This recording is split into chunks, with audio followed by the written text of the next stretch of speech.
Oh, hey, Slim. Excellent. Excellent. How you doing? Not bad, thanks.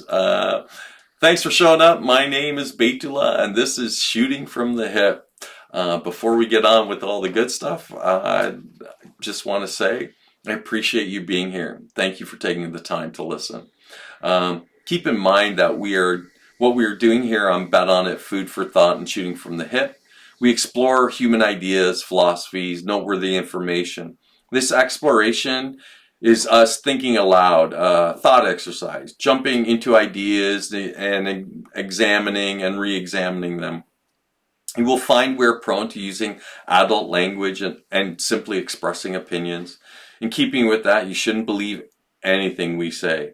We are not experts of any kind. We're just having fun with these ideas, philosophies, and information in the hopes that you will find it fun and interesting. We encourage you to invest time in searching out these subjects and come to your own conclusions. So on with the shit show. So today's episode is about 10 common logical fallacies of thinking, and the key is that they're common.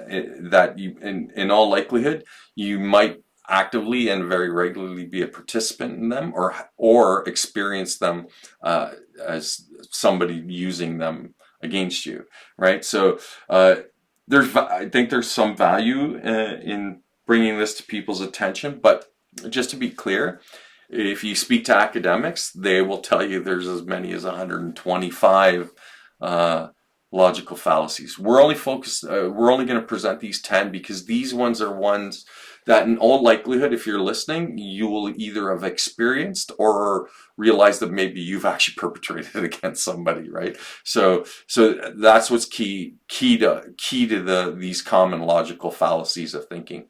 Now, having said that, to be fair, we're going to quickly address the idea of thinking. So in this case, it's reasoning. And so reasoning can be defined, or rather it refers to the process of making sense of things around us, to understand our experiences and draw conclusions from information, and to formulate and present new ideas requiring reasoning. We often reason without being aware of the fact that that's what we're doing, right? So when we're reasoning, we take a bunch of isolated details. They're not necessarily isolated. They're details that you experience, and then you attempt to draw connections between them, so that maybe it illustrates something greater going on. Would you agree with that? Yeah, with my experience, I would say that's reasonable. So that definition of reasoning is a reasonable definition. Yeah. Okay, right on. Okay, but to be fair, in terms of the way that academics look at it, there's 3 types of reasoning, right? So they refer to it as inductive, deductive, and causal reasoning, right? So we're just going to quickly and briefly address these. So if there's anything that any comment you'd like to make, I think just to expedite this, I'm just going to read the definitions, and then once we do that, then we can really jump into the meat of the conversation. All right. All right. Good. All right. So the first one is inductive reasoning, and inductive reasoning reaches conclusions through the citation of examples and is most frequently used form of logical reasoning, right? So the appeal of it is because it seems easy, but it can be difficult to employ. So you understand, like, you cite examples, and then you say, depending on what you're currently experiencing, you cite these past experiences, and to suggest that this current experience that you're having may be reflective of those. So then you reason that it'll produce an outcome based on your previous experiences. That seem reasonable? Yeah. And it's the kind of thing. Is it something that you think that you end up doing yourself? Yeah, I think a lot of the times people use inductive reasoning because it almost saves mental processing. Like, it's a little bit quicker. Yeah, because you're just drawing on your own experiences, right? Yeah. Okay, so inductive reasoning, unlike deductive reasoning, doesn't result in true or false conclusions. Instead, the conclusions are generalized and based on observations, examples, conclusions are more likely or less likely, right? So that's how we tend to talk about it. It's, the odds are this will happen versus, so that's the kind of language that we use when we're in inductive reasoning, where it's kind of vague and it's dependent on, it's based on what your previous experiences have been. Right. Right. Like, most likely, at the start of the day, you don't talk to someone before the coffee. Right. Okay, so there's actually a second part to inductive reasoning, and it's called reasoning by analogy. So where inductive reasoning is where you draw from, you're citing examples. They're typically like personal examples. It doesn't necessarily have to be that, but by analogy, it's reasoning that it's inductive reasoning that argues that what is true in one set of circumstances will be true in another set. So they might not necessarily be related, but people will draw parallels and then say that, well, this occurred in this circumstance, so this might be the outcome in this circumstance, right? Yeah, that's why it's important to draw very close analogies, or if you're having two circumstances, they're going to be different in some way, so you have to find the most similar ones. Reasoning by analogy has been criticized and questioned by people who favor logic, like logicians, since two sets of circumstances are never exactly the same. So using an analogy to try and predict the outcome of what you're currently going through, that's where they take issue with it, because you go, the details of it. Gross and minor details might be radically different. But people will, again, in a very broad way, use it, right? So, while it is true our goal was using reasoning by analogy, and people will use it when they're trying to be persuasive in the way they're speaking, right? Particularly if they're referencing, they're using an analogy, a shared experience, or something that the other person can immediately relate to, so that they'll kind of draw the same conclusions. All right. So what it does is it doesn't like really use like heavy, strong evidence or supporting materials. What it does is it highlights similarities in comparing things, and that somehow that this will play out the same way that this other experience played out, or this or that, or as the analogy it indicates that something might occur in a particular way, right? Does that make sense so far? Yeah. Did I lose anybody? No? So, okay, so then I think I don't think we really need to go into too much more depth for reasoning by analogy or inductive reasoning, right? It's just citing examples and drawing experience to whatever you're currently experiencing, and then trying to point out the similarities, and that somehow that then you're gonna come to the conclusion that it'll produce a very specific outcome. Right. It won't be complete certainty, but it's at least a relative. Right. It's the vague. It's because it ends up being so vague that you can't. Right. So maybe a better means would be perhaps deductive reasoning, right? Which derives specifics from what is already known.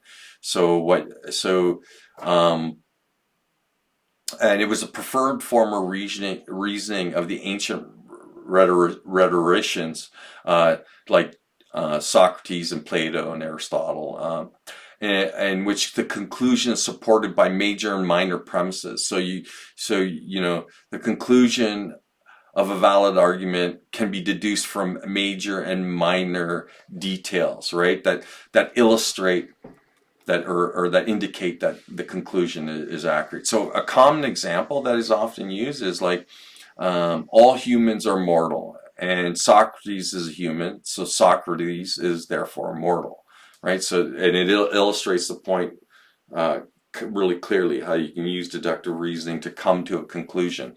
So the conclusion is Socrates is mortal, And the major premise is all humans are mortal. So we know that to be true, right?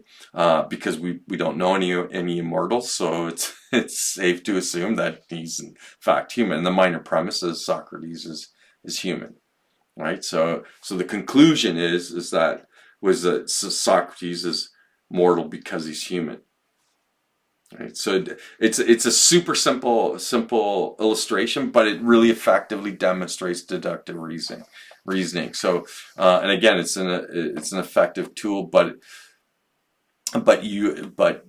it works only when you in the face of knowns. Like there's things that you absolutely know, given whatever moment that you're engaged in, and the details of that moment can influence your reasoning and or can guide rather your reasoning and the conclusions you make, right?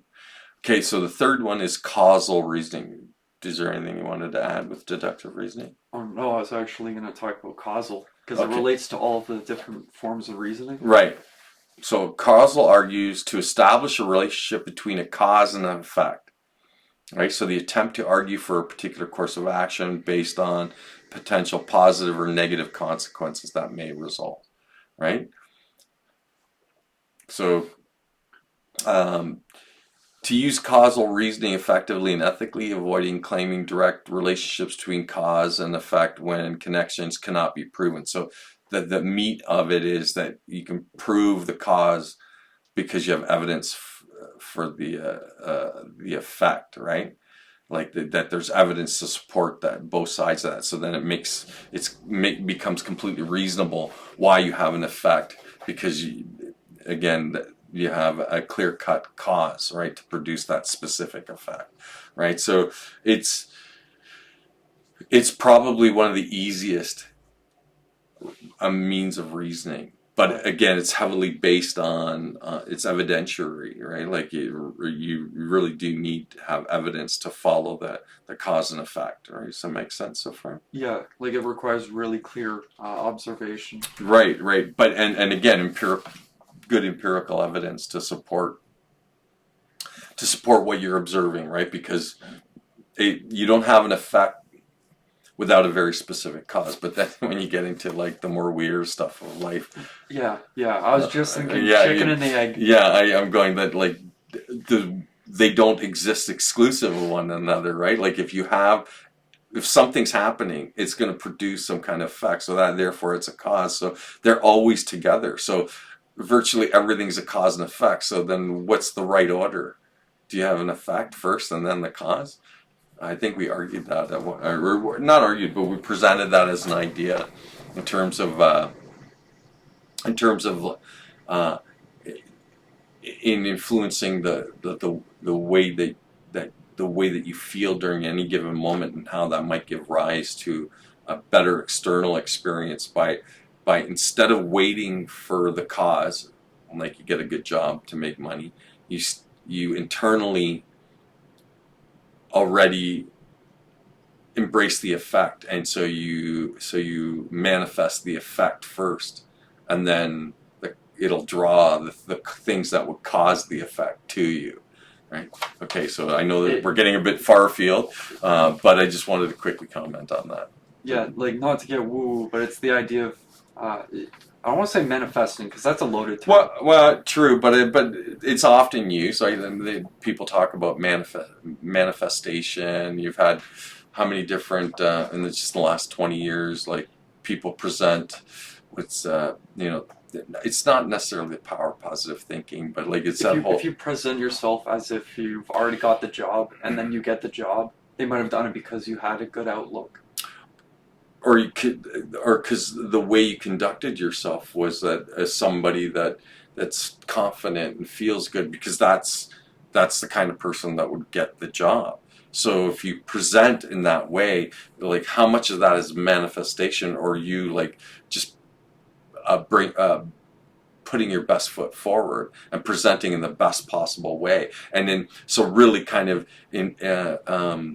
internalizing what the experience of being like somebody in that position already. So then now you're presenting in that way. So then when they see that, then they might be prone to leaning towards the fact than versus say somebody who's a little more say reserved or not maybe so positive in terms of the way their interactions, right? So it's a weird thing, but like I said, it's getting far afield, and I want to get back to the fallacies of reasoning. So, okay, so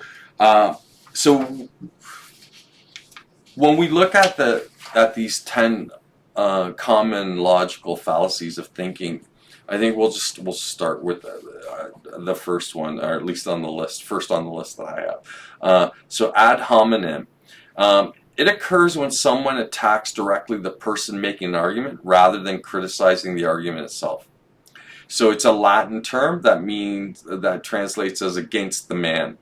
All right, and where you see it very commonly is often used during political debates and campaigns, where they basically just go after each other. They accuse each other of essentially of misdeed or misrepresentation or poor or just poor qualities as a person. So you see it all the time, where it's just basically name calling, right? Yeah, you're trying to demonize them. Yeah, they vilify each other. They maybe not necessarily focusing on what they're saying in terms of like whatever their political position is or their agenda. They just go after each other. Not to say that that's all they do, but again, that's where you see it most commonly occur. So it's a verbal attack like that. That's really it replaces logical argumentation. It just you direct the attack at the person's personality or the character, their background, their intelligence, their morals, even their physical appearance, the reputation, their credentials. You just find a way to sort of to either vilify or demonize the person, and then that way it destroys whatever argument that they're making. You're not addressing their argument. You're addressing the individual. So a good example of that is the way that Graham Hancock, the success of his Ancient Apocalypse series on Netflix. Can I mention that without getting in trouble? Yeah. Well, the way that like the backlash after, because it was I guess like the #1 documentary on Netflix, so that he was attacked publicly for like where they not just one but multiple media outlets accused him of being a racist. So it was clear that that's an ad hominem attack. They went after him to try and discredit him, and again they accused him of being not a scientist, and he says, "I'm not a scientist. I'm a writer. I'm a writer." He's a researcher and a writer. So it's kind of dishonest and disingenuous when they do that. But think about how often that happens in the course of like everyday people's lives. Never mind a public forum like that, where people, when people like take issue with one another, and then they turn to a third party, and then they basically attack to that third party. They'll attack the character or the intelligence or from that list to make that person look negative in the eyes of somebody else. So it's an ad hominem attack. So I think most people have experienced that at one time or another. Have you experienced anything like that, where somebody like went out of their way to assassinate your character? Like I mentioned Dennis Sylvians to my one professor, and I started getting into it, and he was like, "Well, that's fundamentally racist," and I wasn't there. I wasn't able to argue the case that it wasn't racist. But I was curious why they said Graham Hancock was... It was just because they just chose the thing that was the most offensive thing that they could say about him to try and dissuade anybody from paying attention to what he was saying. Yeah. But here's the weird thing. I think, maybe they don't clearly understand people, but by doing that, maybe a simple person would go, well, he's a racist. I'm not interested in what a racist would have to say. But for the average person, they'd probably go, I wonder why they would say that about somebody who's in such a public place. They have access to to the media. So Yeah. they would know a little bit of the details, and it might encourage them to actually check it out as opposed to steer them away from it, right? Yeah, I actually want to rewatch it because I've only seen a few of the episodes. I watched all 8. I binge watched them when I was house and dog sitting. Oh, talking about dogs. One thing I notice when it comes to like dogmatism, it's this idea of like appeal to authority. I'm not like we'll get to Well, appeal to authority. that's actually on the list of logical fallacies. So Right. let's just hold that off for a sec. We're going to get there. It's the third one on the list, All okay? right. Appeal to authority, right? So it's fair. It's great. Your head's in the right space. I got something to say about that. Okay, good. Excellent. Okay, so I think that, the ad hominem attacks on individuals, I think if you've never experienced it, maybe you've seen it, or you might even be guilty of doing it yourself. So I think that it's kind of important to know that this is what we do to sometimes what people will do to shut down any kind of, okay, you can call it argumentation, but the idea is discussion, right? So, and the only reason you ever engage in discussion is to further understanding. Now, there's some people in the course of discussion who will always argue to win. And that's most of us because we're geared that way. You don't want to come off being like wrong or worse, that to feel like you're being presented as being like unintelligent or less intelligent. So then you might argue more strongly. So it becomes a tactic then these are tactics to sort of to minimize your opponent's effectiveness, but it doesn't really address the argument, and it doesn't further understanding. Right? Isn't that what's important about having a discussion or even an argument? Let's just call it an argument. That the end goal should be that you take realizations from the argument that have nothing to do with being right or wrong. Right. Like the idea that you have to be right, that immediately is unintelligent. Because if anything, you want growth regardless of being wrong or right. Right. So it shouldn't be. So there's no shame in being wrong, or worse, no shame in not knowing. There is shame in attacking a person's character. 100%. I completely agree with that. Like if that's what your tactic, you immediately resort to like defamation of someone's character. And remember, that's illegal. Really? Defamation of character, yeah. But it's one of those things that you can drag somebody into court, but how do you, unless you have them clearly making a clear or recorded statement of an assault on your character, it's really kind of tough to do. But people do it all. It's so common on politics, like companies. Well, think about online, social media, how often people attack each other, and it really is a breakdown of their ability to communicate and address any kind of argument, and then the only thing that they end up doing is then attacking each other's character. It's like the worst kind of interaction, and one that you could very easily just change the course of it by removing any kind of personal vested interest in it. You go, here, I'm in this discussion to follow the natural course of the discussion and see what real information there is to support or refute whatever's being said, and then to come to a conclusion based on evidence. And you can still do it in the face of a lack of evidence. You can still come to reasonable conclusions,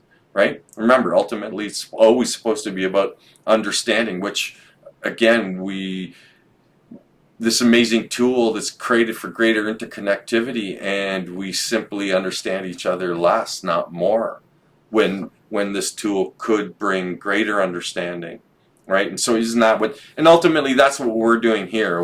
It's a fun way. We're two guys just breaking eggs and trying to make omelets like that. We're going here. We're trying to move the ball down the field to try in an attempt to understand better what it is that we do as human beings, right? That this kind of stuff is part of our behavior. So when an ad hominem attack on someone, it's a behavioral thing. It's what you do when you feel like you can't that you can't somehow win an argument based on just intellectual prowess. So then what you're reduced to is you name calling, mudslinging, right? However you characterize it, but just it's kind of sad that it gets reduced to that, right? But when again, if the focus was understanding and you remove any kind of personal interest from the discussion, then you would, I think that the natural outcome would be then just deeper and deeper understanding. That's it, pure and simple. I think if you have a good outlook on the discussion and you're not so invested, you're probably coming from a stronger base. Like if you think of people, the expression throwing stones from a glass castle, something like that. And yeah, it's people who live in glass houses shouldn't throw.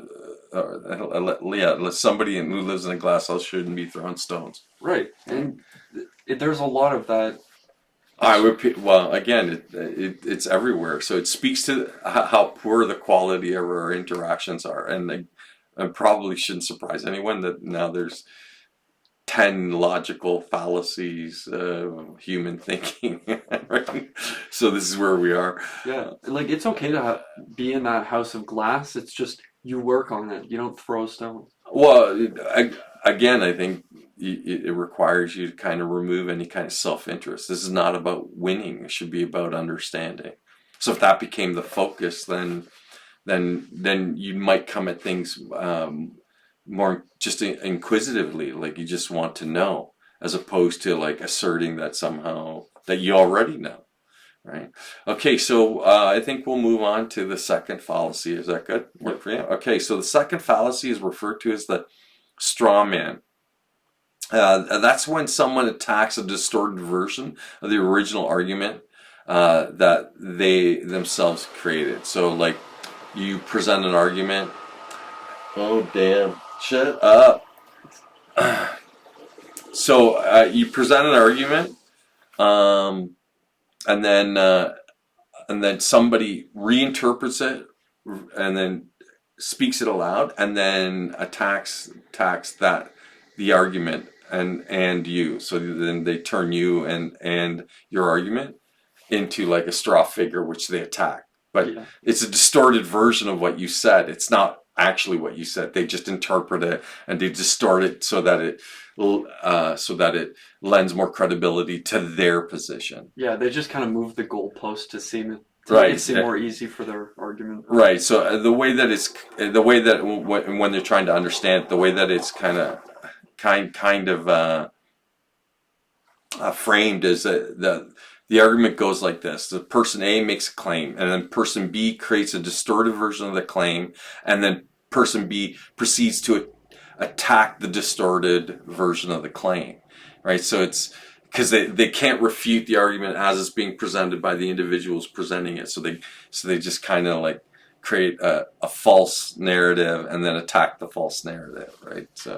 So I think that's pretty. I think, again, most people have either seen or experienced something like that. And the place where it commonly occurs is in politics or debate over controversial subjects. So like discussions on religion and which, even as uncomfortable as it may make people, we shouldn't be afraid to be able to have an open and reasoned conversation about it. Right, that doesn't have to be reduced to assassinating each other's character or misrepresenting people and then attacking the misrepresentation. Or, it just makes me shake my head in disbelief that this is the sort of thing that goes on, and it does. Right, we encounter it again very, very commonly. It's not this isolated kind of thing. It's something that's regular part of our online presence and interactions. Agree? Disagree? Yeah, there's even a subculture called trolls. Not sure if right. I just cringe a little bit when I think about the straw man arguments that I've seen online. Why? Because again, it's just a way to dismiss something that you don't like hearing and that you don't want said. And I'm like, that's censorship, right? It's an attempt to shut down somebody that it's not out and out censorship, but that attacking whatever somebody has to say. It's like misdirecting. Right, and I think the right that makes the most sense to me is the freedom of expressing an opinion, and it's kind of got a built-in defense mechanism. So if you say something that's offensive and it's your opinion, then I can offer an opinion that's contrary to that. Right. Right, and I can shut it down, or if it's going to be reduced to like name calling anyway, then you can just tell someone that you're stupid. It's a stupid argument. It's utterly self-serving. Or Yeah, I think the best way to do that is to show a stronger reasoning for their argument than they actually put forward, and then because like if you argue their point for them better than they can, and then you show the illogical parts of it, it's a lot better than just going, "Oh, you fucking flat earther." Oh, okay, yeah, I would agree. Again, but that's because you're interested in understanding, right? So if understanding is what drives it, you'll find a way to reason through whatever your disagreements are, or wherever your viewpoints differ, and then see, like, is there any value, or is it valid even in a small way, right? I think it at least shows respect if you're listening to the person and not trying to give them the straw man arguments, or reduce them to a straw man, turn them into a straw man, right? Like right. I think there's value in hearing people out, but at some point too, you got to sit there. Like, the best part about debates is that they have the freedom to say whatever they need to say in a fixed amount of time and present their case, and then the other person has the same amount of time to present a counter argument, and then after that, then you try to then in discourse you try to come to some kind of conclusion based on what was said, right? I think there's value and it's troubling that we don't do that we don't immediately go, hey, maybe it might be worth listening to what they have to say, at least to give them the benefit of that, and then to offer up where you might think that their arguments come short, but maybe also acknowledging where in their argument you also agree with what they might have to say. Right, because showing that you have to reassess your own ideas, it's a way to show the other person that you value the truth of the discussion more than your personal stance. Right. I would argue that our failing is that we treat our own opinion or our own position with the highest regard, and I think that's the failing. That you shouldn't have a dog in the fight. You shouldn't have any vested interest, and you shouldn't be treating that you could perhaps, instead of treating your own position with the highest value, that you don't place not only a value, you don't how can I say this, that you don't treat that position so important to you personally. It's just a way of looking at something. It's a perspective, and that in the course of that discussion, then maybe it gives you the room to change your perspective. But it's kind of hard to do if you think your perspective, you're emotionally invested into your perspective, you're psychologically invested into it, and you think that it's beyond approach and beyond any kind of refutation, then it becomes problematic, right? Yeah, that just made me think, if you say, "Oh, this is my problem," or "This is my idea," you're too involved. If you say, "This is an idea," and then I think it's a much sounder way to approach ideas, period. But a lot of people don't think of their ideas as ideas, that they're heavily invested in them, and to them they're absolute truths. And so that gets you get really into the marshes then when you start going, well, are there any really absolute truths? There's some who would tell you definitively there are absolute truths. I myself don't subscribe to the idea that there are any absolute truths. There's the truth of the moment, like what you're experiencing at any given moment, and that in itself is probably the closest you'll ever get to a truth. And then there's no way to project, but with absolutes, that means now you're projecting that absolute truth on everything, past, present, and future. And and most people who have absolute truths are very emphatic about them, that there's no wiggle room, and that's kind of problematic, because then it immediately creates division. Like, oh, haven't we had enough of that? Haven't you had enough division? 5,000 years of it, and we go after each other, and every kind of underhanded way in terms of arguments to sort of bolster our position and lessen someone else's for our own gain or our own advantage. And look where it's brought us, right? Look what's going on currently in the world, and you go like, wow, did it ever work so well, right? Yeah. Division is interesting. Even if you deal with, I'm doing air quotations, even if you're dealing with facts, like you're doing, very straightforward science, dealing with the facts there, it's going to bleed into other forms of science. Like, I don't know how to explain it the way I feel this, but if you're looking for a universal truth, it's not one thing. It's interconnected. It's always going to change. If it does not, that doesn't make sense. Because I think that when the average person, when anyone who uses the term universal truth, or they mean something that's beyond any kind of, like, it's always the truth regardless of any circumstances, right? So I go, I don't personally believe it's the case. yeah, I don't. I find it really hard. I go, wait a minute, like, what I learned very early on, there's always an exception to every rule. So how can there be an absolute truth? There's relative truths, I think. Okay, so they're reflective of the moment.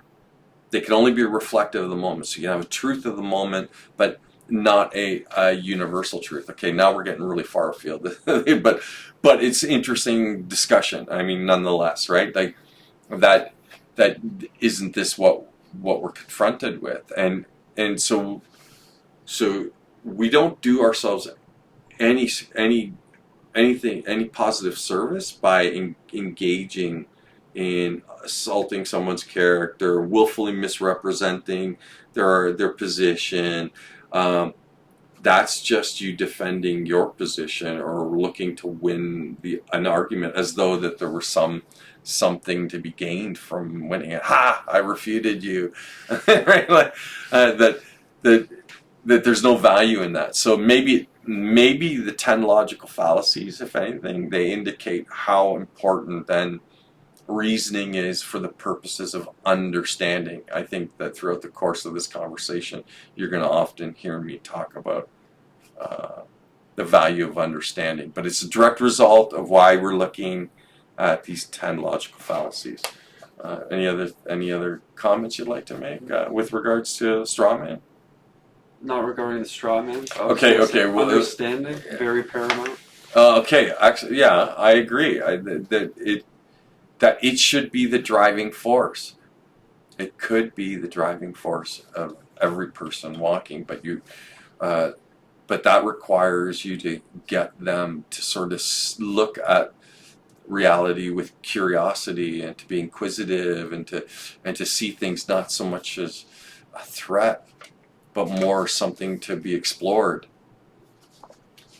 And you lose the opportunity to be curious and open when somebody's doing this attack on your character or misrepresenting your own ideas. Right, I agree.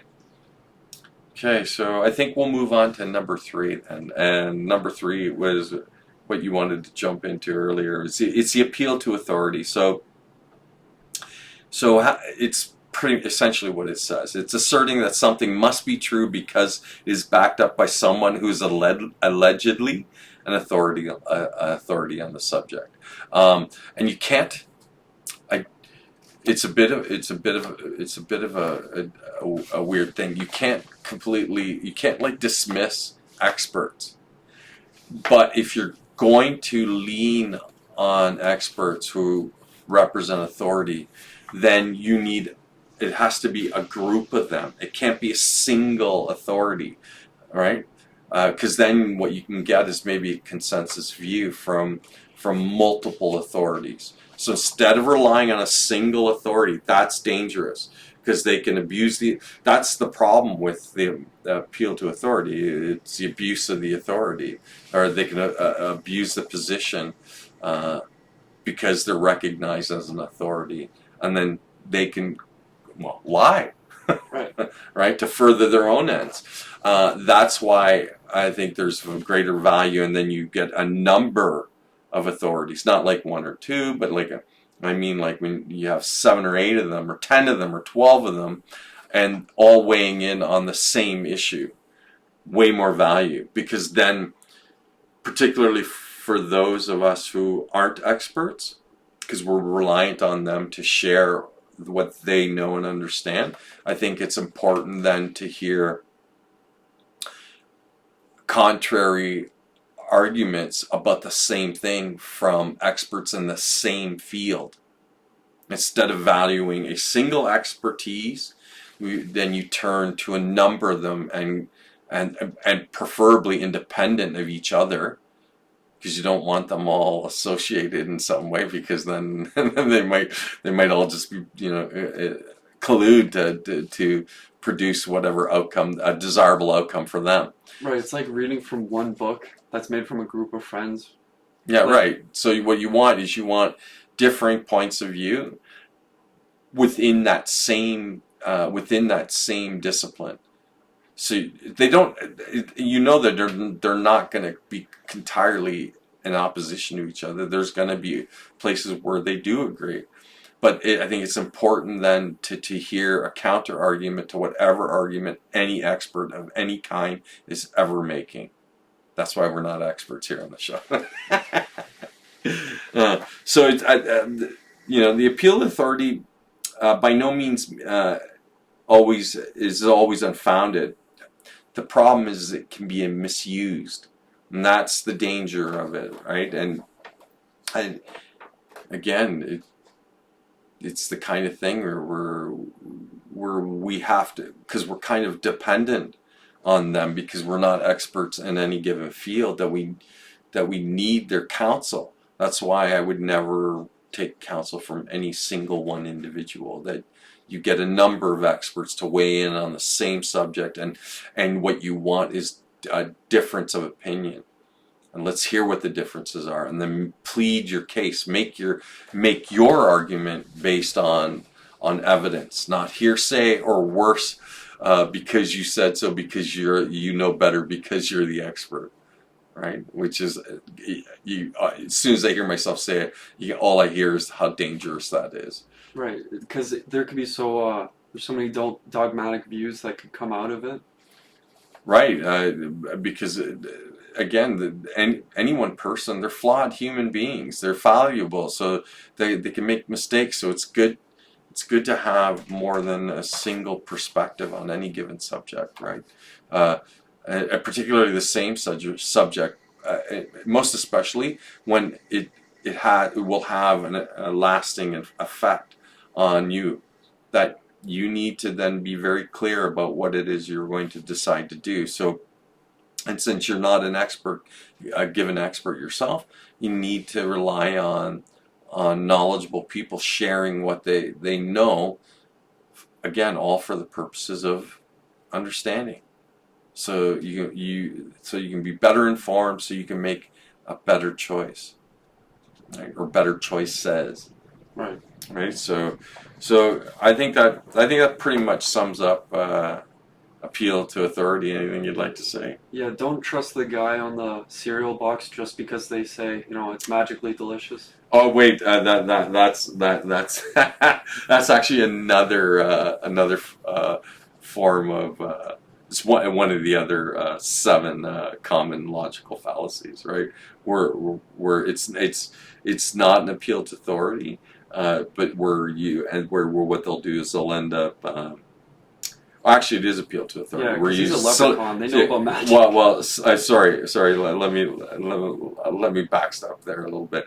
They'll use celebrity endorsement, Right. or you associate an actor with being because they always play like doctors. This was something that was common like in the 70s and 80s, and then they do commercials in a lab coat on camera, right? And then they'd endorse a product, but because they're wearing the lab coat, you associate them with the role they play on the TV show. You go like, oh, come on, man! Like They're wearing a costume. it's a clear cheap shot, right? But remember, in the 70s and 80s, there wasn't the benefit of the internet. We were exposed to advertising through television primarily and through radio. And if you wanted to get to the truth of things, you had to invest in like periodical magazines, like depending on whatever it is that you were looking into, where they might cite or have some kind of articles about that very specifically, right? So again, super weird how advertisers use the appeal to authority to their own ends. Yeah, right? like you look at if they're selling any medication, you'll see like a group of happy people dancing. Then they list off the side effects. Yeah, but that's not an appeal to authority. The authority, it would be like a doctor saying that while there's or somebody who's I guess a doctor. I just meant like they're trying to make you associate Right. happy people. Right. I wouldn't necessarily say it's authority. But but again, it's a cheap advertising ploy to try and get you to make an unconscious connection that somehow there's value. In the 1800s, I think it was in the 1800s, they referred to them as snake oil salesmen, right? So they were individuals in covered wagons, well dressed, and they very charismatic, lots of personality, and they'd be selling a panacea. It's a cure-all. Get rid of the stains on your clothes and the liver spots on your skin and just drink a bottle. It's only 25 cents, right?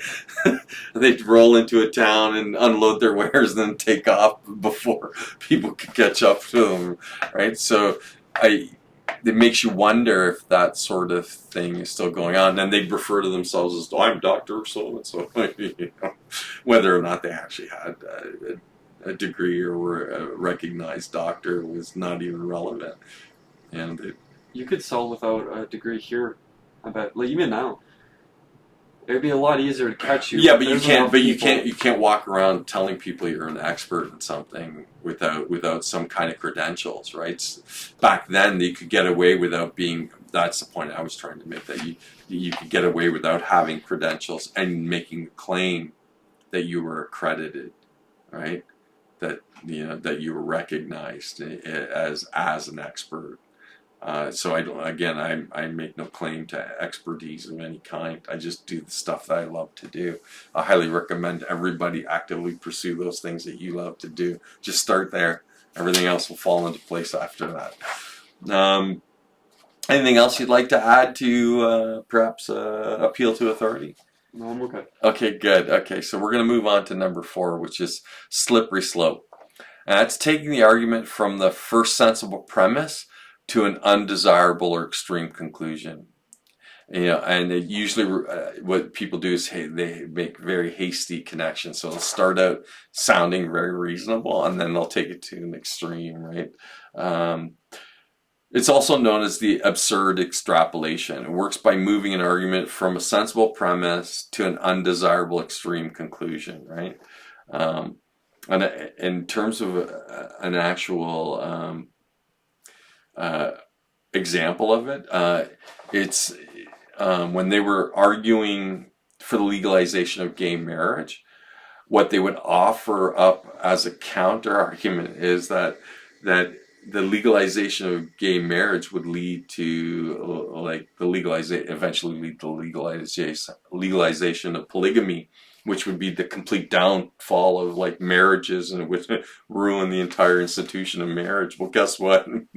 The legalization of gay marriage has not produced the legalization of polygamy, and we still have the destruction of marriages, which has nothing to do with the fact that gay people are getting married. Oh, so the argument is like if you legalize gay marriage, there's going to be it's you go from a sensible premise, right, then to something completely absurd and ridiculous, right? So the sensible premise is that you should legalize gay marriage. Well, they did. I mean, right. so And then somehow that would lead to polygamy marriage. or yeah, like to something just really extreme. The slippery slope is always about presenting absurdity, like here, if you do this, it leads to this kind of craziness. And it's just, again, it's a way to sort of dismiss any kind of reasonable argument, right? So here's a good one. Legalizing prostitution would lead to the complete breakdown of the family unit. Like, how do you draw that connection? How does that, right? Paranoia? Well, no. But you see, the idea is that by dismissing it, or sex workers, right. Legalizing prostitution and sex workers will only lead to the degradation of society, the complete breakdown of marriages, and you go like, come on. But the illegal sex trade and illegal prostitution, what has that done? Has it contributed to the complete downfall of society and marriage and stuff like that? No, it's a ridiculous notion, right? It's at least a stretch. It's a super huge stretch, and that's the point. The idea is you start from something that's not entirely unreasonable, and then they take it to a place where it's just absurd. It's ridiculous, and arguing that if we do this, this is where it's going. So it's the kind of thing and how often do you hear people do that? Well, if I do this, well, then that means this could happen. Then what? Like, oh my God, you're going to make yourself neurotic. Like, just stop. Yeah. But again, I think people, I would say people have probably experienced this to a degree. Right? So they see this entire slippery slope.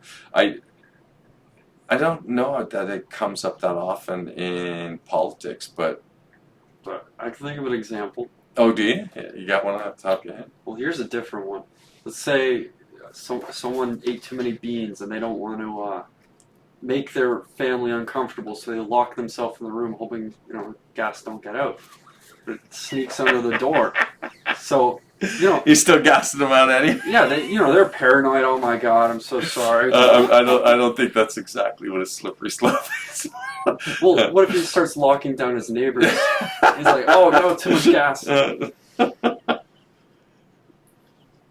Maybe my argument itself was a slippery slope. Maybe that's a slippery slope. Okay, so we'll move on to number 5. I think number 5 you'll find interesting. It's the bandwagon fallacy. And it occurs when something is said to be true or good simply because it's popular. How often do we encounter that sort of thing? Like, all the time. It's pervasive, right? Well, therefore it must be good. Well, everyone's doing it, so it's got to be good. Vaping, smoking. Nobody says vaping's good. Marijuana. It's not healthy for you, that's for sure. Well, okay, but then it's the appeal to popularity, or the argumentation ad populum, the appeal to the people. Right. So it's like, you feel kind of funny when you do it, so people want to try it. No. So what it would be arguing that, okay, look, that everybody's doing it, right, and everybody's enjoying it, right? So therefore, you should be doing it too. Right? It's like, no.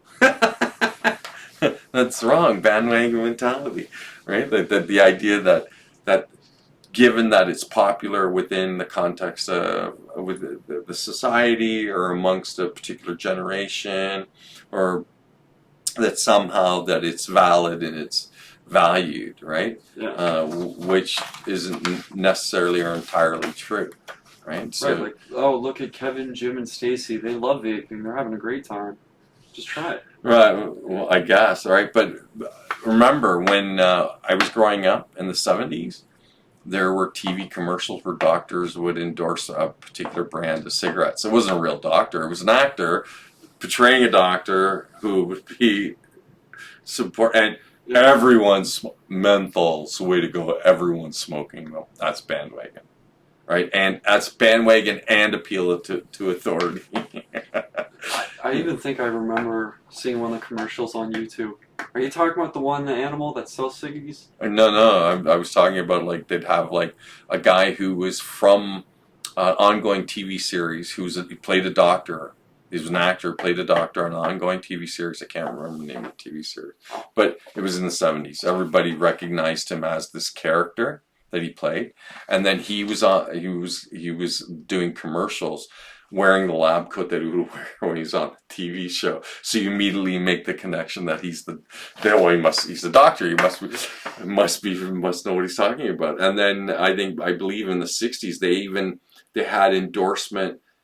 I don't want to say that it was from actual doctors, but it may have been actual doctors endorsing particular brands of cigarettes.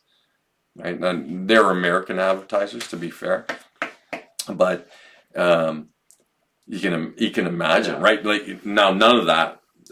Back then, you would see people drink in ads for like beer commercials and alcohol ads. Back then, I think it was maybe in the 70s or in the early 80s where they banned them advertisers from showing people actually consuming those particular like alcohol on camera during commercials. So if you're watching regular television, just pay attention to the beer ads. And do you ever see them ever take a drink of the beer or whatever alcohol is being promoted? It was because it was made illegal, right? Because it was promoting the consumption of alcohol. Right, so now instead, what do? They associate it with like they're all cheers, all super sexy and sleek human beings. If you can't show them drinking, why even advertise beer? Like it seems like, dude, because it reaches so many people. Television is still. I'm just saying that if the argument was made that you shouldn't be able to show people drinking on TV because it influences people, maybe you shouldn't even introduce people to beer until they go to the beer store. What? That's completely reasonable, sound, way of looking at it. But I'm still freaking out because I could swear I've seen people drinking beer on TV. No, pay attention. Like when you're watching advertising, you won't ever see them drink. They get right up there and it's cut. Yeah, that's the advertiser. So if you're watching like a movie and somebody's having, they'll be drinking, but that's because you're watching a fictional, and they're not advertising the particular brand. But commercials are designed to advertise and promote a very specific brand, right? Yeah. Because they want that to become popular. So it becomes the band. So use the bandwagon. Everybody drinks it. Budweiser's the best. Oh, can I even mention that? Or whatever it is, whichever brand it is that you prefer, right? Like, yeah. So that would probably be a good example of like the bandwagon. So TV commercials. So I remember advertisers, their influence in the 20th century leading up to the 21st century had been really heavily curbed, right? Because remember, they used to sell cigarettes, or promote cigarettes through commercials on television, and it went on for a long time from the earliest days of television, right? And then eventually they were like, "Well, maybe it's a negative." So did we just make that clear what bandwagon is versus? Yeah, absolutely. I was just thinking about the scene in Wayne's World where he's overtly going like, "Oh no, I'd never sell out just like this," and he's holding up the product. Right. So funny as hell. Right. So that would be bandwagon, right? Like so again, it's a logical fallacy. This brand is better than that brand. It's the same thing. Right? All right. So number 6 is the appeal to ignorance. And when it is said that an argument must be true if it cannot be proven false, or false if it cannot be proven true. Yeah. Right. So this is the one that, like, I remember often growing up, people arguing like this, right? That you cannot disprove that God exists, therefore God exists, because you can't disprove it. And I go, and then I'm be like, yeah, but you can't prove that He does. So does that mean that He doesn't exist? when it ignores the real answer, right? In that example, which would be that we just the real answer is we don't know. That's the honest answer, but. Again, people will argue tooth and nail, right? That because you can't prove it or disprove it, that somehow that's an indicator of something else, Right. right? So that an appeal to ignorance, which is, you'd think that would probably be the one that occurs the least frequently, but it might be the one that occurs maybe most commonly. I was thinking of Simpsons episode. Someone was trying to sell a rock, and they were saying it prevents tigers from eating your family. They're like, no, it doesn't. Come on. He's like, yeah, no, you haven't seen any tigers around, have you? And the rock's here, so. I just sat there kind of dumbfounded. Well, there you go. The complete appeal to ignorance, right? Sorry if that was off. No, but again, it does speak to the idea that the appeal to ignorance only actually truthfully produces one thing, and that is that we don't know, right, definitively, right? And it's terrible hearing that after a decision was made based on the lack of evidence. We're like, oh, we didn't know it was going to happen, so we had to do this. And then we found out, oh, the pizza was already hot enough. You didn't need to put it in the microwave again. Like, I don't know, something stupid.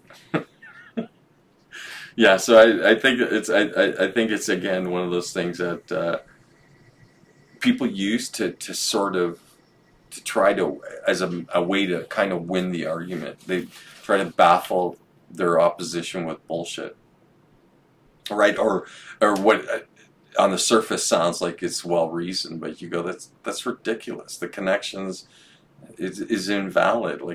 But again, people will argue tooth and nail depending on what it might be, right? And again, I hate to bring up that religious thing, but that's commonly where I heard it growing up. Yeah, I heard my friends. You can't disprove him, so therefore he's real. Right? Well, he's real because you say, but you can't prove that he is real. What do you have for evidence that he's real? Right. Scripture? Well, it's just a book. My friend argued, since we know how Earth is formed and how planetary systems are formed, we know God's not real. And another ridiculous argument. You go, that couldn't be further from the truth. It doesn't prove anything other than we know how celestial bodies and planets are formed, but that doesn't dispel. Although if you asked a material reductionist scientist, they'd say like, oh yeah, maybe that does. Right? It just tells you that it doesn't form in the way that you might imagine if there was a creator. Or you go, maybe how do you know that's not the way the creator intends that's how they do it? I'm not arguing that there is one or that they do create planets, but I'm gonna say I'm on the fence. I'm gonna stay agnostic, just so I don't have to have these arguments with people. They're like, God's real. I'm like, all right, sure. I don't know. My position's the same. The honest answer is we don't know. You can't prove. No one can produce irrefutable evidence for or against it. So that's really maybe to a degree the appeal of ignorance. But you go like, come on. The honest answer is that you don't know. And this is what I don't understand. Why is that such a problem? Like in not knowing, you just go, guess what? We come to the end of whatever information we have or whatever evidence that there it could be. There isn't any. So then, therefore, you can't make an argument one way or the other. So then, you just leave that with a question mark. You go, it's an unknown. Why is it such again, this I don't understand why people have such a hard time with leaving something as an unknown. That would be that's the honest answer. It's an unknown. Yeah, like I see people being more comfortable with like certainties, but it could be also that they want to be in that position of authority, or like Or if they just want to be right. wouldn't that make them an authority just by Not being right? necessarily. Oh. No, they're just arguing to be right, but not because they're an authority. They could very well be an authority. Authoritative, maybe. Yeah, that might be different. That's clearly different. You don't have to be an authority to conduct yourself in an authoritative manner. Like that's trying to assert dominance. That's somebody who's not interested in understanding. They're interested in being right, and that their position is the correct position. Which again, I think, how could you not see that all that produces is division, right? Yeah. Even within yourself, if there's something incongruent, eventually it comes out. Right. So I'd rather lean with like what's the most genuine and honest answer given anything that you're confronted with, and then that should inform or could inform the way that you view things. Yeah, I was gonna say it's actually really freeing sometimes just to say that you're uncertain about something. Yeah, I completely agree. There's no shame in not knowing. There's none. Just then either you seek to become better informed, or you leave it until better information can present itself, right? Because eventually, given enough time, you might guess what, an answer could eventually find its way to you, right? So that in the interim, we just simply don't know, right? That's a good process of understanding. Right, 100%. And ultimately, if what these 10 common logical fallacies in thinking it demonstrate is that our failure to try to understand everything, especially when we have the faculty of reasoning, that you can approach these things, anything, with the perspective that here I'm just attempting to better understand and to be better informed, and then leave it at that, and then understand that like sometimes that means that being better informed means you don't that there is no information so then you have to go with it's an unknown. Right. And it would be way worse if you didn't know that you didn't know. If you know you don't know, that's a perfectly great place to operate from. But then if you're operating from a fallacious position, it's a fallacy. You're working from a fallacy. So how many more errors do you think are going to be a result of that initial error? You're just going to keep compounding your errors. Right. If you don't know that you don't know, I feel like there's also that lack of... If you're uncertain enough, you can see the consequence of your uncertainty. Whereas if you don't know whatsoever, you're blind to the consequence of repeating that action over and over. It's like if I don't know I'm being mean to somebody and I'm talking to my friends, I might ruin the relationship after multiple, I guess, negative behavior.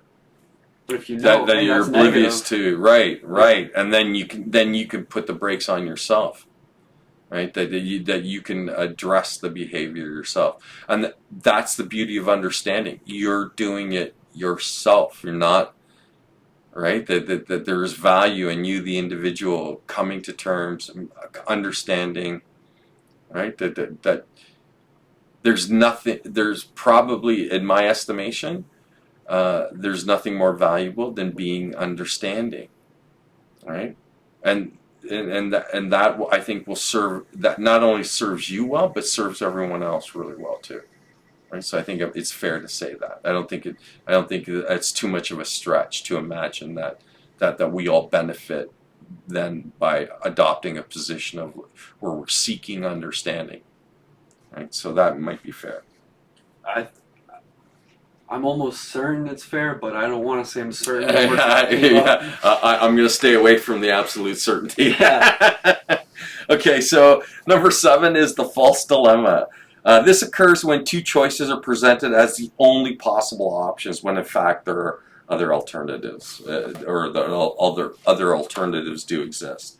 And and usually they're often presented in extreme opposites. So remember, these fallacies are often when someone's trying to be persuasive. They're presenting it to try and get you to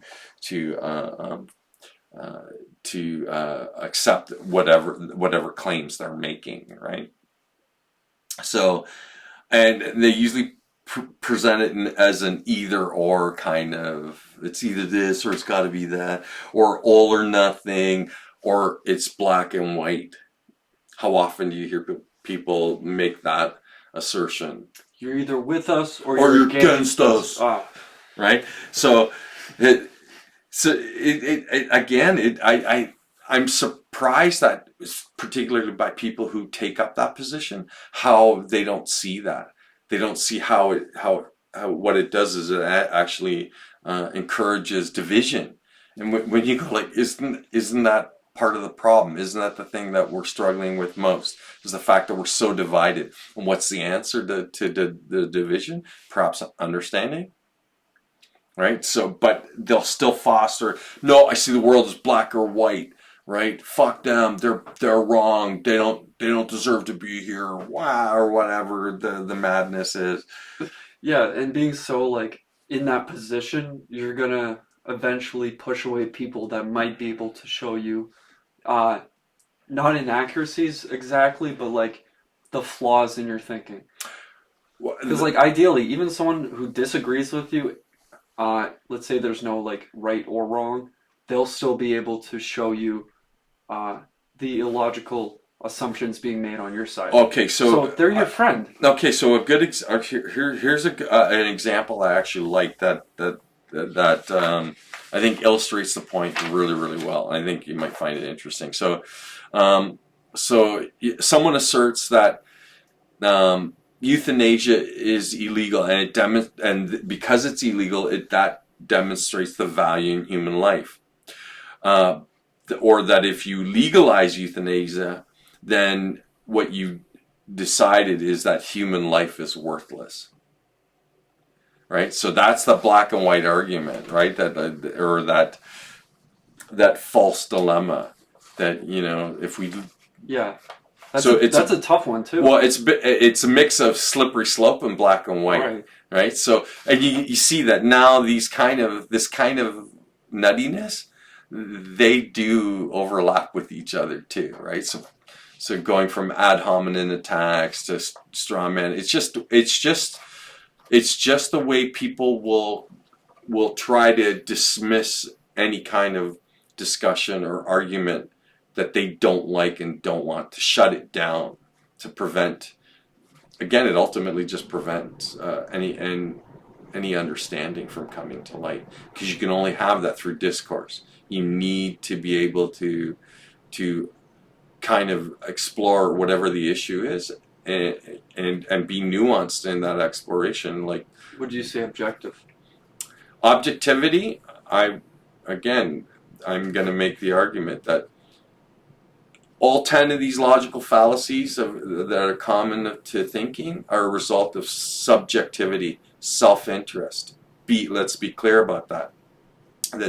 That somebody's arguing in this way and using and employing these tactics is only interested in their own their position, their subjective self-interest, what they value. And a workaround, and you can equate objectivity with understanding. They're not exactly the same, but they walk hand in hand. Right? So that's why I was thinking about the way of advertising where you use strict logic, or you use the appeal to emotions, or like those good feelings. Right. Yeah, so that people make the association on their own. They make a connection in a personal way to whatever the advertiser is trying to promote, right? And I don't think it's really hard to have this conversation and then not eventually start to realize what you're talking about is subjectivity versus objectivity, and why they're so important in life. Remember, if you watch the episode of Subjectivity and Objectivity, the subjectivity's at the source of all your suffering, because it always wants you to be first. It's your ego's part of it, the random thought generator's part of it, and then the thinking that we employ to serve that subjectivity, which are these 10 logical fallacies, it's disturbing. Like that, these are the lengths that you'll go to justify that self-interest, that self-serving position. I don't ever have a dog in the fight. I don't care. I'm only interested in promoting things that are beneficial. I accept the pain and discomfort that life and challenges that life provides, and I do my best to deal with them. But I don't want to drag that stuff around with me, because most of it's only temporary. But when your view is subjective, then you'll use any kind of irrational kind of reasoning to support your position, and then it just perpetuates pain and suffering. Yeah, I was going to say, you said it was disturbing. It is disturbing. It literally disturbs the chance of you getting that peace. Right. So if you're an adherent to subjectivity, that the whole world is supposed to be interpreted in a subjective way, does not have to. There's lots of people who'd argue that you can't just disconnect from it, and I'm like, you don't need to disconnect from it. You just need to recognize that that's what you're doing. So, and then eventually you become good enough, and you can only do that as an observer. So you can only do that when you're being objective. You can suddenly recognize that here, you're attacking the individual. You're not actually addressing their argument. You willfully twisted the argument and then attacked the twisted argument, which is not what they were saying. Right. I consider that an outright lie. Well, but no. I mean, like, attacking a straw man, making that straw man. Yeah, it is. No, I was just gonna say that, like, you're 100% on that. If all you do is walk through life favoring your subjective self-interest, you're going to be prone to lying. You know why you're prone to lying? Because it's an easy tool to validate your position, especially if you can't get caught in the lie. The problem is that eventually, sometimes you do get caught in the lie. And then what it does is it completely destroys your credibility. I think just not acting out your own beliefs, and I mean, like, acting them out so they are, how do you say this? Watch a video on actualization. Basically, to sum it up, watch that video.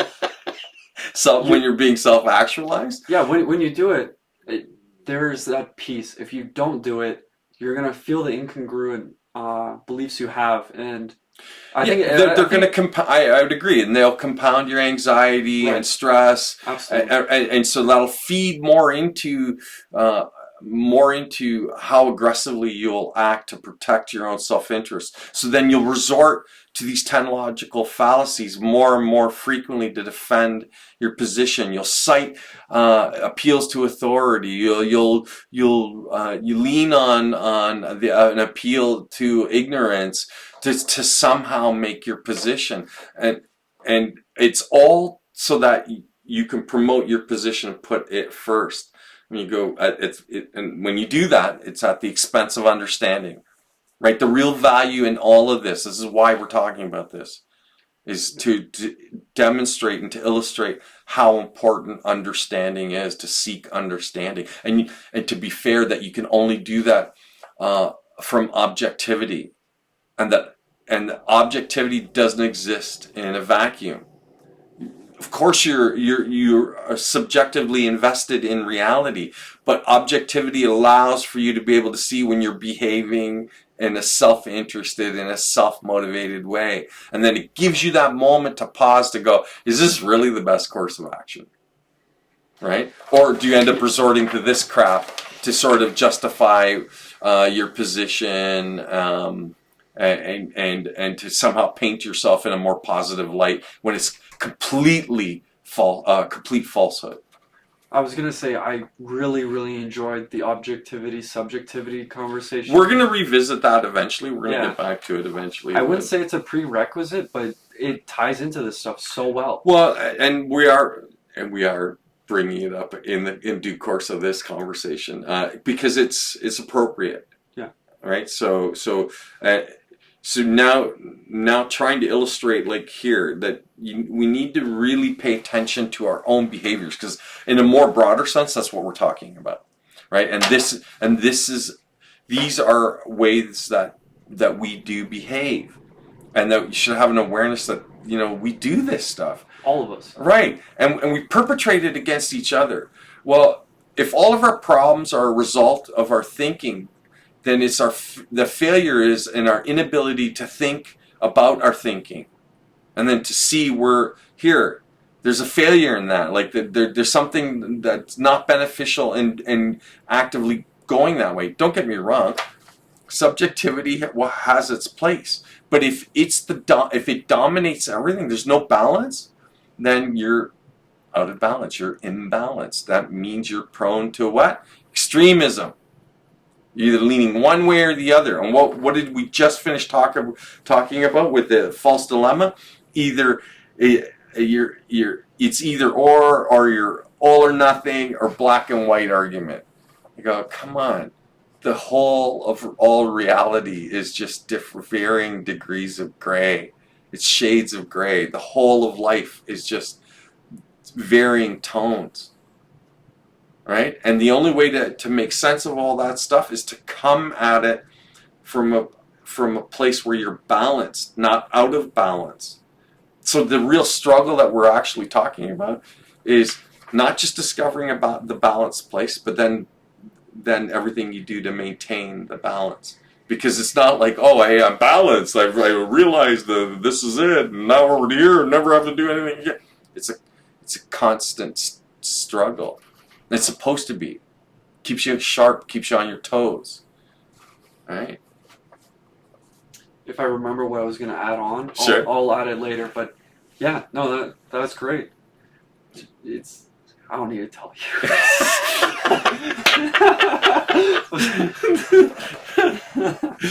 Okay, that's too funny. Okay, so we're going to go to number 8. Number 8 is the hasty generalization.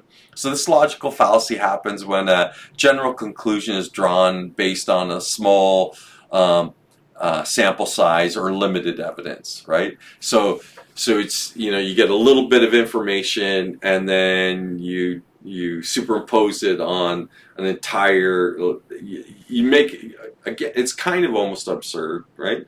It's a faulty generalization, or it's an argument that's based on a small sample size. You go like, well, if this happened in this isolated community, then at large that this would happen to everybody under similar circumstances, right? Again, people will use this to be persuasive in their arguments, right? Remember, so when we're talking about 10 common logical fallacies of thinking, it's what people use to employ to be persuasive when they're speaking to other people too, right? This is where it occurs most. So for the average person, you may not be able even to identify this list, but you've experienced everything that's on the list, right? Because it really does speak to the way people intellectually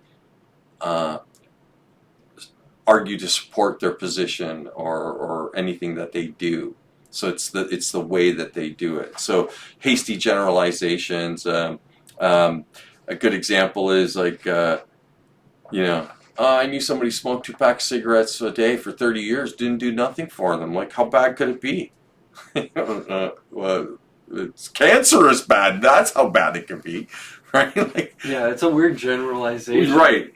So it's, again, it's the kind of thing, but that you see people often do to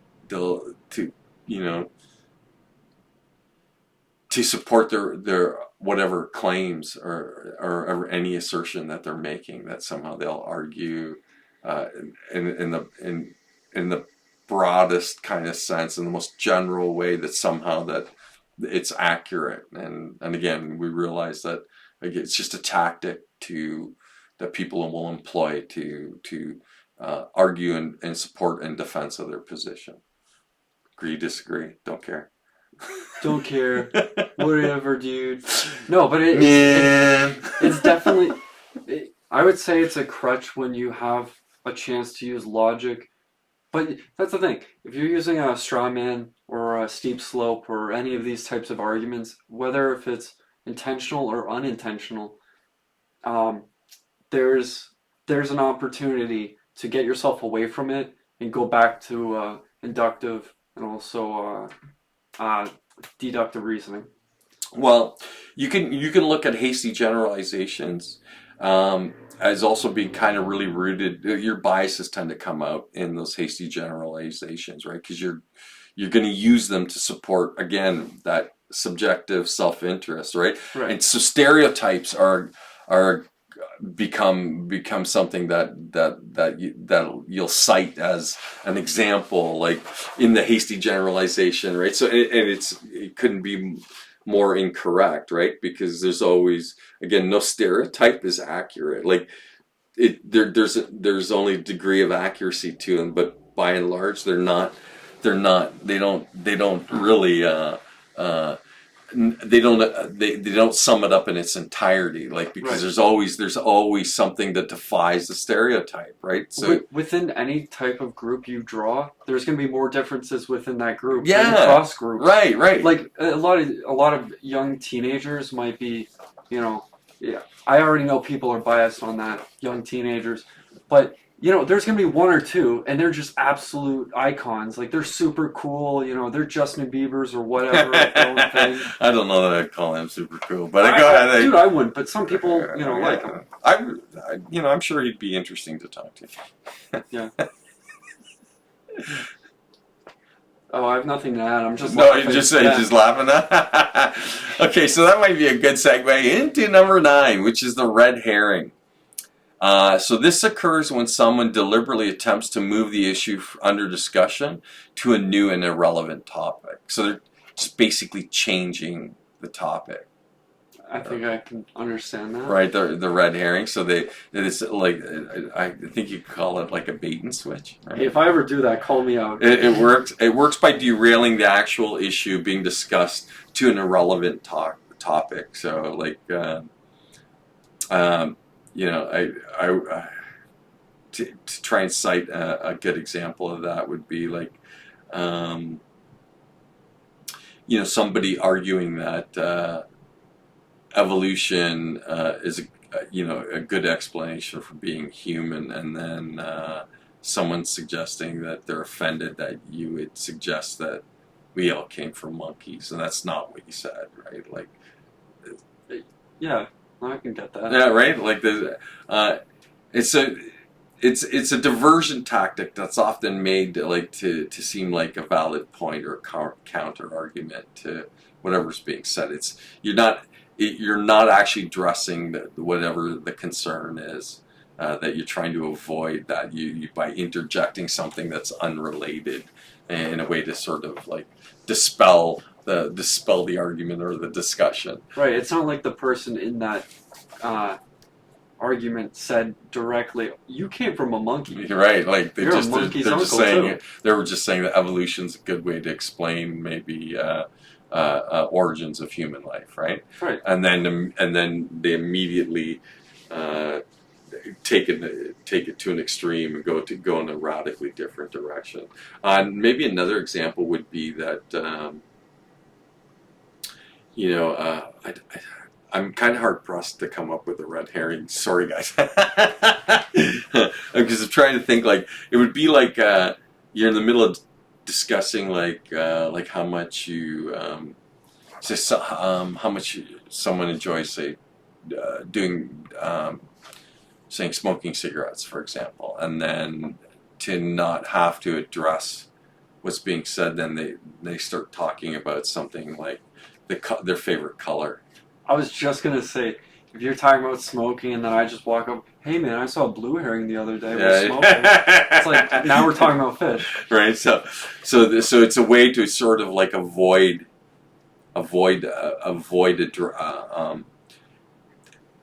because it's seen here. It's seen as a deliberate diversion. It's to try and get you away from whatever it is that whatever argument that you're trying to make, or any claim you're trying to make, that somebody would do, they would interject it as a way to get away, like to literally change the subject, right? So again, how often does that occur? How many times have you experienced you're talking about one thing and then somebody immediately offers up something completely different, and they're trying to change the course of the conversation?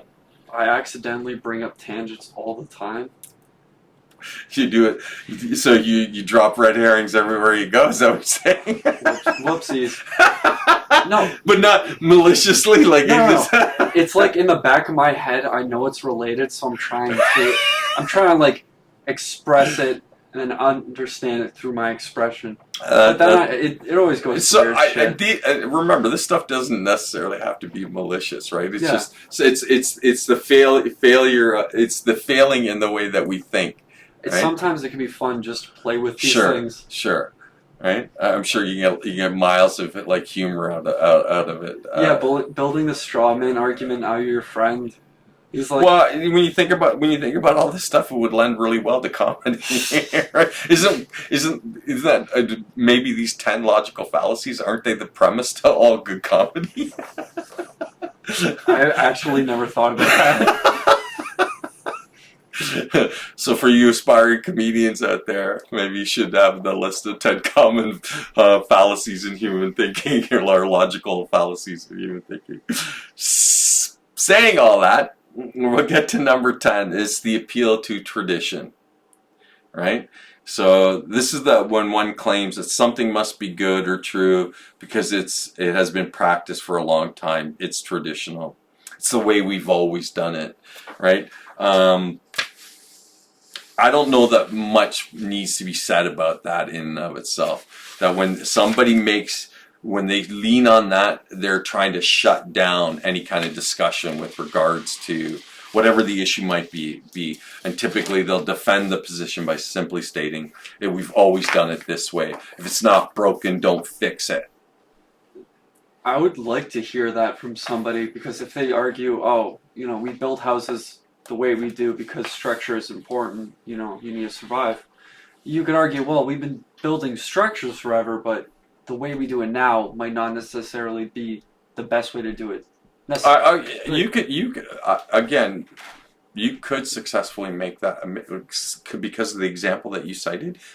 You could make an argument that the traditional way that we've done, and think about that, how home building has evolved. Within 100 years, a lot.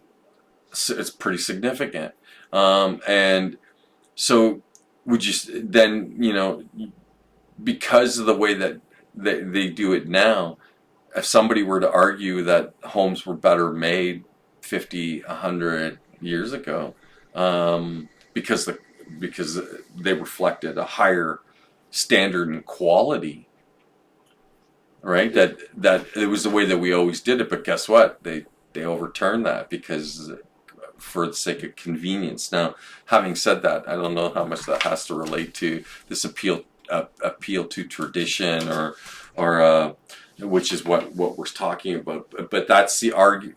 That again, it's another way to dismiss the argument. So if the way in which you do something is valued or preferred, again, it's subjective, right? That it's just your preference, right? And there's no failure. Again, to be clear, there's no failures in having biases or preferences. The real failure of that kind of subjectivity is when you decide that it supersedes everything else, right? So the traditional way, you could argue that it was actually a better way and now the way that homes are designed, made, and executed are more for convenience. But having said that, others could argue that it's more effective, more efficient. So you can see where, again, with subjectivity, it's where you place the value. Do you like that you have electricity and plumbing? Okay, so that's like the past 100 years. You like those houses, right? So, well, that's but you can then as long as those elements are always there, then I don't even know that houses are a great example for this argument. It gets tricky, Right. I think that's the point. I think when you argue about, it's the way that we've always done it, it's traditional, um, that it's just, when people offer that up, they're trying to basically put you in your place. Go here. Right. This is, you don't get to question this. This is the way we've always done it. And it's to bring the conversation or any kind of argument or discourse, to bring it to a close.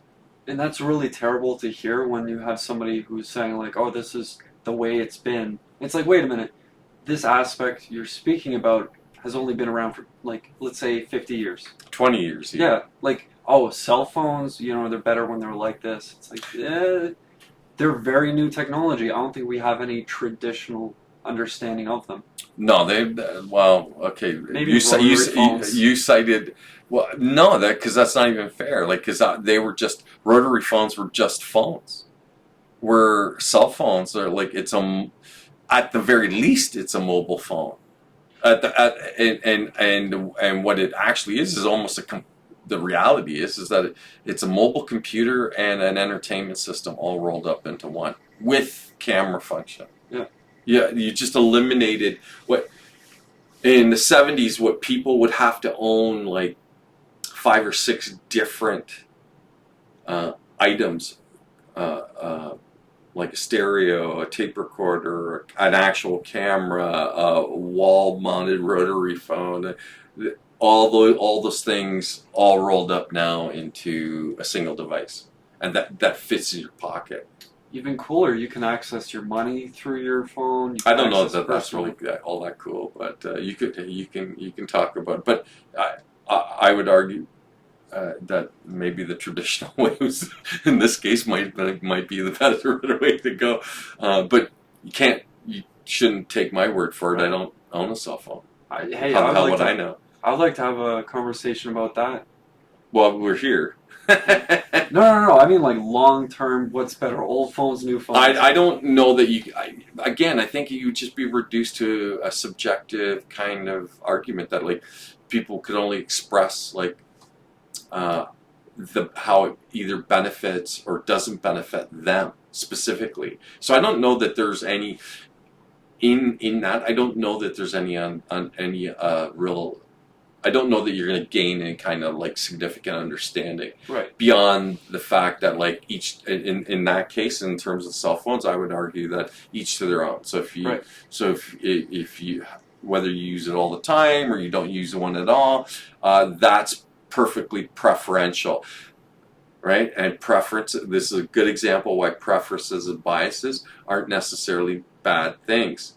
It's just what you prefer. So long as you don't treat it like it's more valuable or better or supersedes somebody else's preference. I prefer not to have one.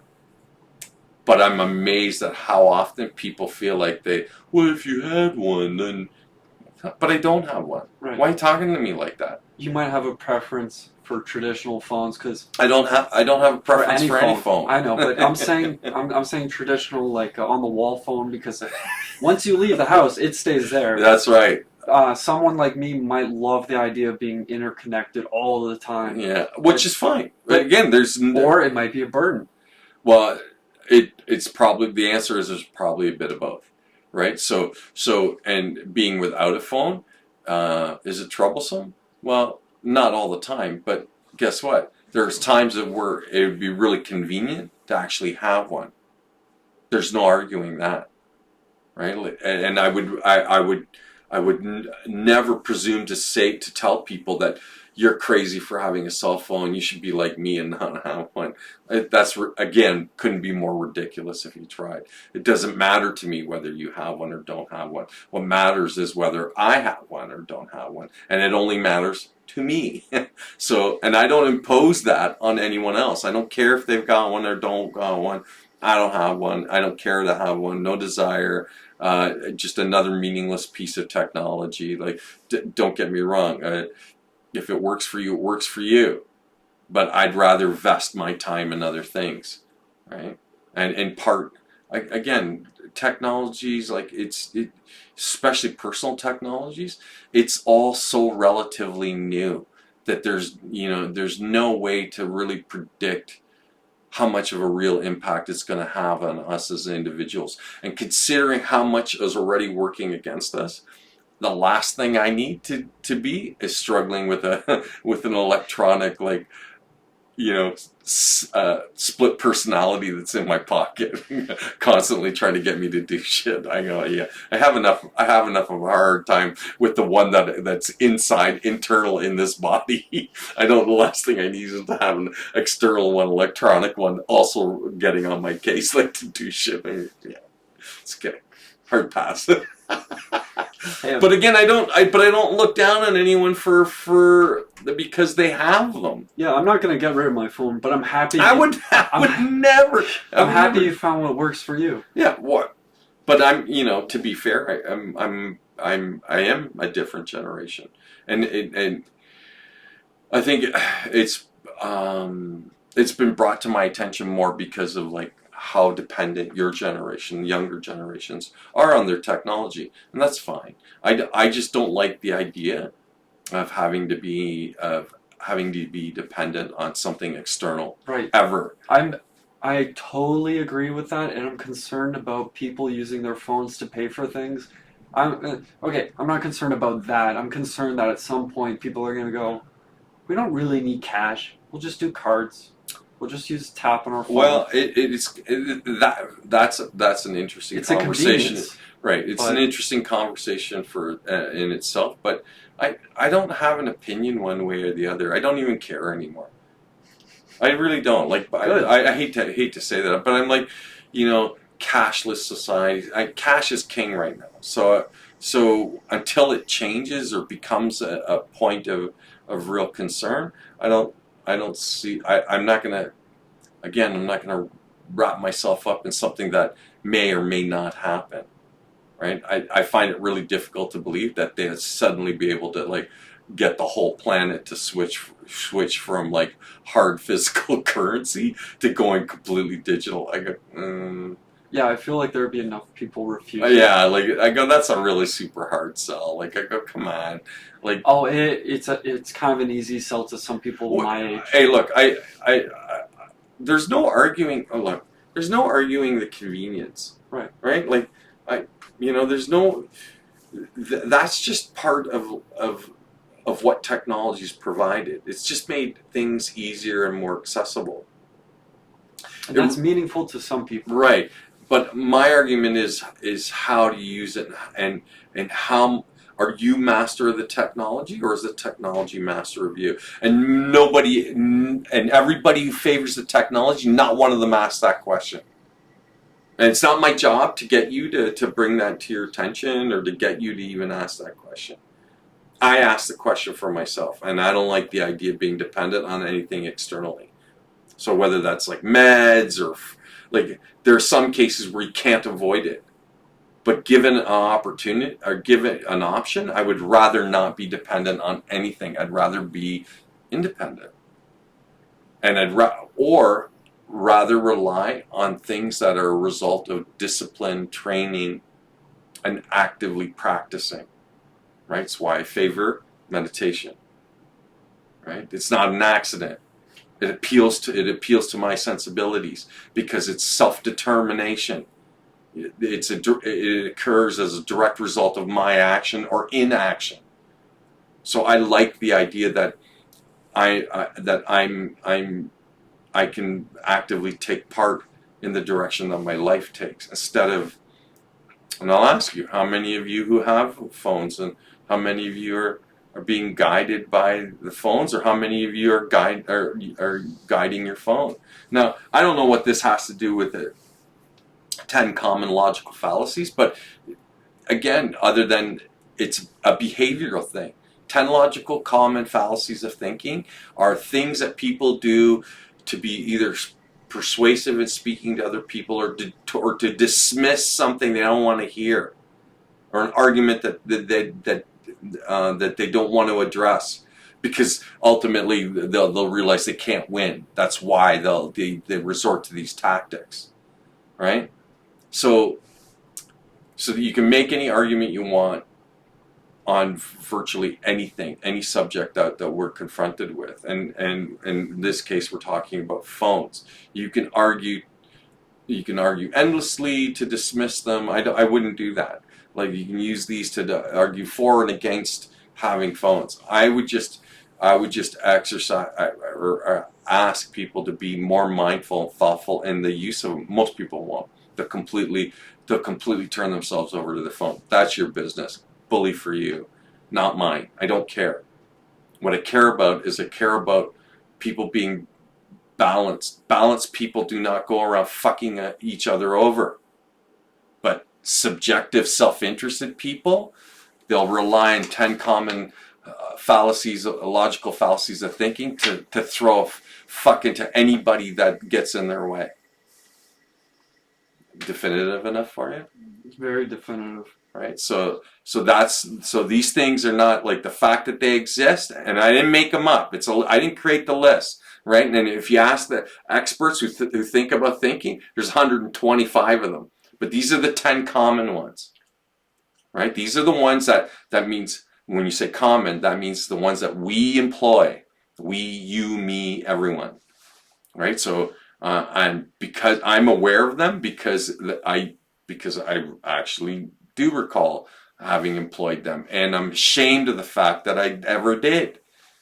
And so, and I'm aware of it when people apply them against me, right? Which again, just to say that find it infuriating is like crazy. But if you allow yourself to respond emotionally, all you do is strengthen their position. So I don't get emotionally invested in the argument.